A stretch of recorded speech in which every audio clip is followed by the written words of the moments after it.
finale de notre spectacle du cirque international de la librairie, le trapèze infernal. Non, je peux pas, j'ai pas mon trapèze. Ah bon? Bon bah alors, voici le plus grand funambule du monde qui va marcher au-dessus d'une rivière de lave. Ah non, ça c'est pas possible non plus, c'est trop dangereux. Bon ben Léon, t'es un peu énervant. Tu veux faire quoi alors? Le lion? Ah ça oui, je suis même super fort. Bon ok. Bon alors voici le lion. Je suis Escargot le lion. Hein? Escargot le lion? C'est un peu nul pour un lion. Pas du tout, je suis hyper fort. Et d'ailleurs, je vais vous le prouver en mangeant Madame Nina. Ben non Léon, c'est pas possible. Ça mange jamais les madames loyales, les lions. Bah si, en vrai, ça arrive. Hein, Yetili? Attendez, je vais vérifier. Bon, alors, non, là, non. Peut-être à la fin. Là non plus. Et regarde, Nina, c'est moi avec toi.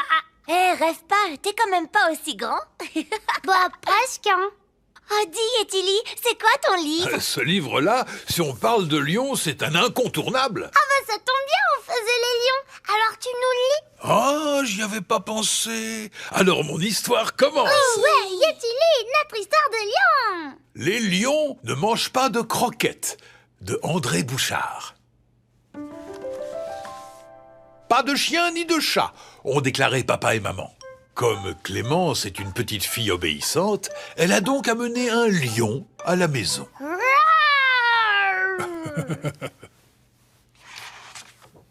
En sortant de la salle de bain, la maman de Clémence a brusquement décidé de partir en voyage, sans prendre le temps de caresser le lion. En tout cas, elle le tient bien en laisse, son lion. C'est peut-être ça que je devrais faire. Même pas en rêve jamais de la vie. Chaque jour, Clémence sort le lion pour qu'il fasse ses besoins. Difficile d'apprendre le caniveau à un lion. Le gros chat qu'il est préfère les grosses litières.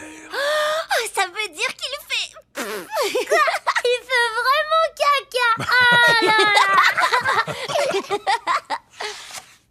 Après avoir fait ses griffes sur les platanes et les feux rouges, il profite de sa promenade pour faire un peu d'exercice. Inutile de dépenser son argent dans l'achat de boîtes ou de croquettes. Le lion se nourrit tout seul. Bah, il mange quoi alors? Des chaussures? Mais oui, Léon, bien sûr. Ah, c'est bizarre, ça doit pas être très très bon. Hein. Il fait d'ailleurs lui-même ses courses chez le boucher.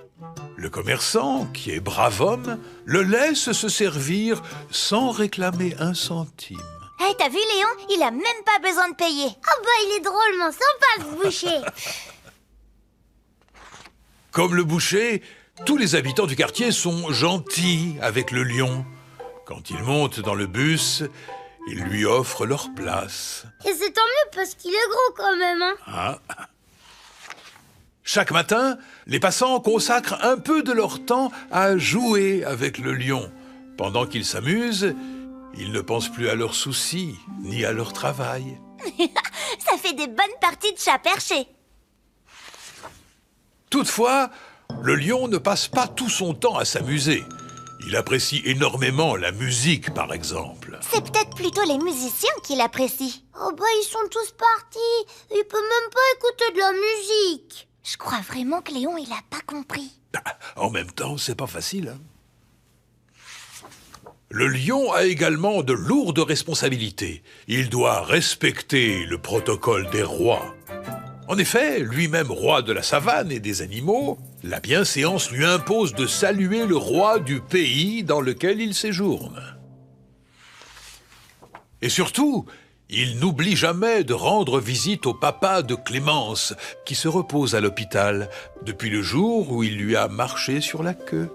Le père de Clémence est très touché de savoir que le lion ne lui en veut plus pour la queue. Bah, il lui arrivait quoi au papa? Le papa de Clémence lui a marché sur la queue, et comme le lion est très gros, il a dû réagir un peu fortement. Oh, c'est le lion qui a fait ça? Oui. Avec les copains de Clémence, cela se passe le mieux du monde. Excepté lorsqu'il joue à cache-cache, parce qu'il en manque toujours un à chaque fin de partie. Ah, c'est comme moi, quand je me cache trop bien et que Nina, elle me trouve jamais. Mais Léon, tu sais vraiment pas où il est passé, le copain? Il est où, à ton avis? Bah, Nina, bien sûr, je suis pas bête. Ah, quand même! Il est derrière l'arbre. Ah, c'est pas vrai. Les parents des copains disparus sont venus chez Clémence. Pensant y trouver leurs enfants, ils ont été très déçus. Fin psychologue, le lion a aussitôt calmé leurs inquiétudes. Mais pourquoi ils laissent tous leurs chaussures, les parents? Bah, normal, le lion les a tous mangés. Qui ça? Bah, les parents, les amis, tout le monde. Ah bon? Oui! Après les copains, c'est au tour des habitants du quartier de disparaître. C'est une véritable manie. Impossible d'organiser une grande partie de cache-cache dans ces conditions.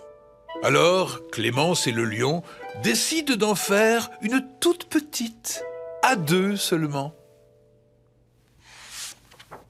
Après avoir trouvé Clémence, le lion a droit à un généreux goûter. Oh non, pas Clémence! Clémence, quant à elle, termine sa journée en compagnie de tous ses copains.